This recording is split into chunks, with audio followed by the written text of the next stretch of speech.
Assalamualaikum warahmatullahi wabarakatuh.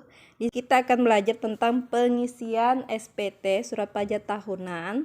Sebelum kita masuk ke pengisian surat pajak tahunan, kita mengisi dulu laporan laba rugi.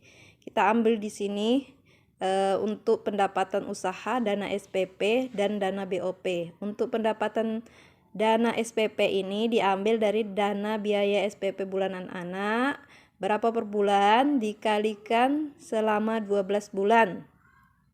Maka di sini kita ambil 49.500.000. Kemudian dana BOP di sini kita ambil selama 1 tahun, yaitu 35 juta 400. Jadi 49.500 tambah 35.400 hasilnya 84.900. Kemudian biaya usaha. Biaya usaha ini terdiri dari biaya gaji guru atau staf ya, keseluruhan baik guru maupun staf itu di total berapa per bulan dikalikan selama 12 bulan. Di sini kita dapat 52.200.000 selama 1 tahun.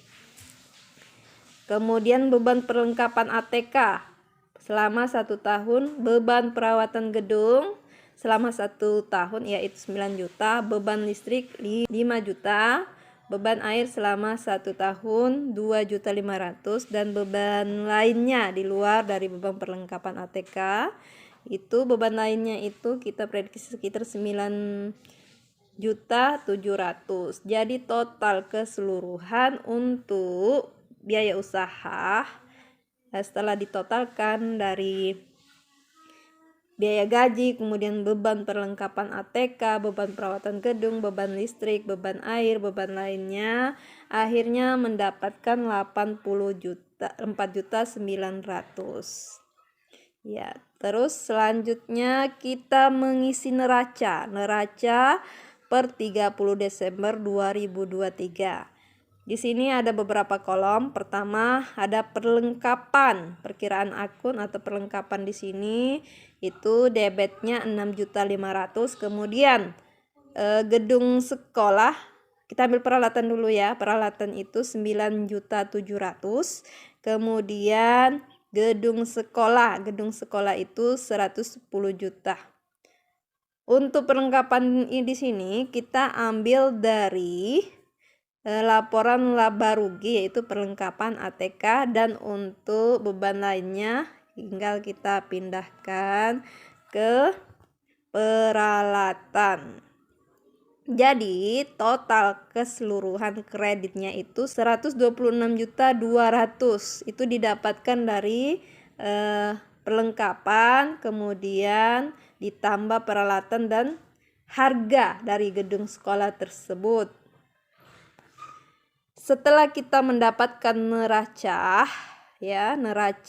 laporan laba ruginya, selanjutnya kita mengisi SPT tahunan. Untuk SPT tahunan ini ada beberapa lembar. Yang pertama, di lembar pertama itu kita mengisi tahun pajaknya. Untuk laporan kita tulis di sini 2023 karena memang laporan 23. Kemudian NPWP-nya, nomor NPWP-nya kita isikan baik lembaga ataupun sekolah bersangkutan. Nama wajib pajaknya, contohnya di sini RA Nurul Islam atau biasa TK atau yayasan apa, silakan ditulis. Kemudian jenis usahanya itu kalau kita kan di sini untuk pengisian SPT sekolah ya, kita tulis jasa pendidikan. Kalau di sini TK atau jasa pendidikan jika yayasan saja ya. Kemudian nomor teleponnya kita isi, dan nomor periode pembukuan itu dari bulan Januari 2023 sampai dengan bulan 12 2023 atau disingkat 0123 sampai 1223.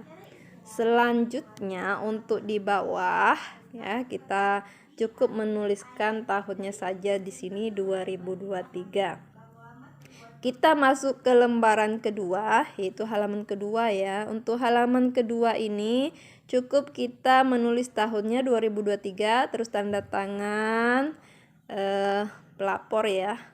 Di sini ada tanda tangan cap perusahaan, nama lengkapnya, pengurus atau kuasanya siapa. Misalnya di sini pengurusnya siapa, ketuanya tadi ya. Kemudian NPWP pengurus tersebut.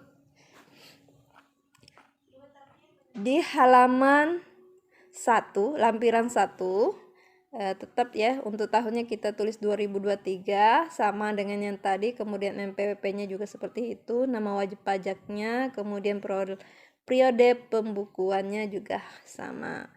Untuk di iuran di sini ada kita menulis 84.900.000 ya untuk dana pembiayaan usaha, dan di A dan B itu biaya usaha lainnya itu 84 juta. Ini kita tinggal pindahkan dari biaya yang tadi kita tulis di laporan laba rugi, yaitu 84.900.000, tinggal kita pindahkan. Setelah kita pindahkan, selanjutnya kita mengisi halaman lampiran kedua. Di lampiran kedua ini sama, kita menulis tahunnya, tahun pajaknya 2023, kemudian NPWP dan periode pembukuan serta nama wajib pajaknya. Di kolom 2 gaji upah itu perencanaan di nomor 2 itu kolom biaya usaha lainnya kita tulis 52.200.000. Di mana kita dapat pada biaya gaji guru atau laporan laba rugi. Tinggal kita pindah ya di biaya usaha lainnya. Selanjutnya 14 kita dapatkan totalnya itu 84.900.000, di mana tinggal kita pindah dari laba rugi 84.900.000 kurang 52.200.000, hasilnya 32.700.000 di selurus dengan kolom biaya lainnya atau nomor 11.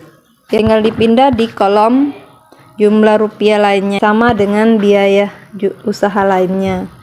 Nah, untuk lampiran ketiga itu sama ya, NPWP, periode pembukuan, kemudian tahun pajaknya juga kita tulis sama. Lampiran keempat ya, untuk tahun pajak, kemudian nomor NPWP, nama wajib pajaknya, kemudian periode pajaknya juga sama, gak ada yang berbeda. Next lagi ya, tinggal kita lanjutkan ke lampiran kelima. Untuk tahun pajak, NPWP, nama wajib pajaknya dan periodenya juga sama, kita tulis.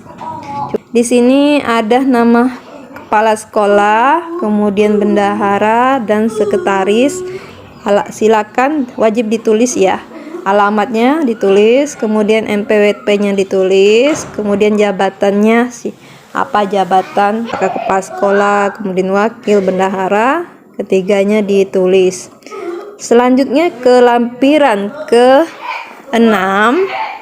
Untuk tahun pajak sama, kita tulis 2023, NPWP-nya sama, wajib pajaknya juga sama, kemudian periode tahun pajaknya juga sama. Lampiran khusus, nah untuk lampiran khusus juga sama, tahun pajaknya, kemudian nomor NPWP-nya, nama wajib pajaknya. Kemudian tinggal kita pindahkan saja di sini nilai rupiah itu selurus dengan halaman 14. Kita ambil dari neraca, total dari keseluruhan neraca itu 126.200.000, tinggal kita pindahkan. Kemudian di modal saham juga kita tulis jumlah dari neraca tadi, totalnya 126.200.000, dan begitu juga dengan jumlah yang di bawah kita tulis 126.200.000. Tinggal tulis sekayu, pernyataannya sekayu, kemudian tanggal kita ngantar, bulannya bulan 1, tulis nama lengkap pengurusnya. Demikian untuk cara pengisian SPT pajak 2023. Semoga bermanfaat. Barakallahu fikum. Wassalamualaikum warahmatullahi wabarakatuh.